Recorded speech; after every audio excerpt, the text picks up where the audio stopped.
So in wake of Marvel's announcement that Robert Downey Jr. would be returning to the MCU as Victor Von Doom, I wanted to take a look at this What If comic from 2010 called Iron Man, Demon in an Armor. This world branches off into the multiverse by having Tony Stark and Victor Von Doom become college roommates. Typically, it's Reed Richards, Mr. Fantastic, who's roommates with Doom. Stark obviously takes a more relaxed approach to things, while Doom is very stone-faced. Victor despises Tony because of the privilege he was born into, while Doom grew up dirt poor in Latveria, clawing his way into university. However, Tony points out a flaw in Victor's equation, and as time passes, Victor has no choice but to respect the mind of Stark. Later in the semester, Victor calls Tony in for a favor, leading him to the campus's storage room. Victor says he found out his scholarships will not be renewed, so to try and save his education, he built a secret lab. His goal is to create a machine that activates telekinetic abilities in a person, which would no doubt put him in good standing with the university. Intrigued by the challenge, Tony agrees and helps complete the machine. He even agrees to become the first test subject when restraints are activated around his wrists. Victor tells Tony this isn't a telekinesis machine at all. Its true purpose is to swap the minds of two people. Victor will take on the life of Tony Stark, while Tony's memories will be wiped and will have to live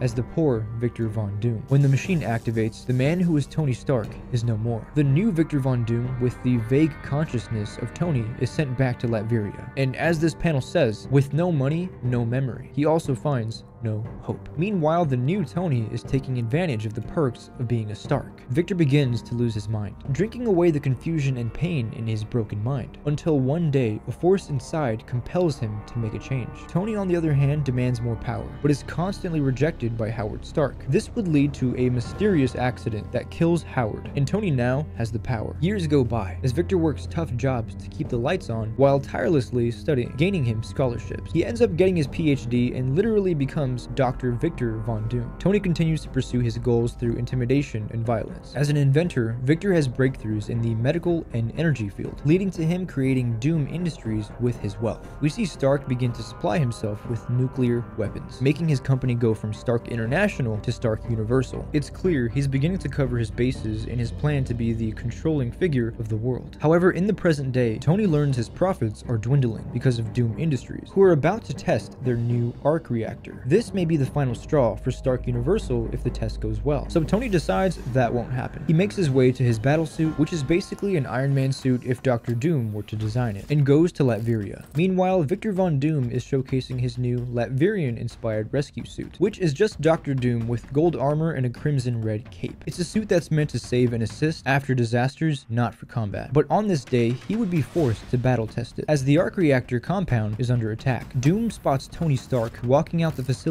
with the arc reactor plans and confronts him. Right here, Tony is surprised to see that Doom has returned, but it's like, dude, your rival company is literally called Doom Industries. They come face to face, as Stark hints at knowing something Doom doesn't. He brags about stealing the arc reactor schematics before destroying the Doom Industries compound. Tony is about to escape, and Victor has to think fast. Next, we get a pretty neat back and forth battle between Stark and Doom. Doom uses his attractor beams to pull down Stark, who retaliates by firing missiles. Doom uses his magnetism to reverse the projectiles as they hit Tony. This dark Iron Man then fires bullets at his counterpart, continuing to fire as he steps closer and closer. However, Doom was baiting him to get close, and destroys the wrist weapons in the Stark armor. Tony then uses most of his suit's power by blasting Doom in the chest with his unibeam. While Stark approaches Doom, Victor concludes Tony's suit must be similar to his, in that every action is made by just thinking it. He replicates Tony's brainwave patterns to signal for his rockets to ignite before they're fired, as the green and silver Iron Man suit is rendered useless. On his knees, Tony proposes a bargain. Doom feels there's nothing Stark has that he wants, but Tony reveals the truth about Doom's lost memories. He recounts the experiment that switched their minds, and offers to testify the truth, so the real Tony Stark can have his life back. But Doom flat out rejects this, saying the legacy of the Stark name has been tarnished. The man that once grew up as Tony Stark accepts that his name is now Victor Von Doom, also known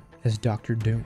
This is a very interesting story on its own, seeing the parallels between Stark and Doom, but now given the context that Robert Downey Jr. will be playing Victor Von Doom, one has to wonder, could this story be inspiration for the route that Marvel Studios is going to go with a Doom storyline? That would explain why Dr. Doom has the face of Tony Stark. But in this case, Dr. Doom still has the face of Victor, but the mind of Tony. But who knows, this might be what happens. In the Fantastic Four universe, we're introduced to the original Victor Von Doom, and he's steals the body of Stark to take advantage of his power. That would explain how Doom is able to quickly amass so much power and technology to act out his plans. Or the new Doom just happens to look like Iron Man. So yeah, let me know which one makes more sense to you. Appreciate you guys watching. Stay tuned for more, and I'll see you next time.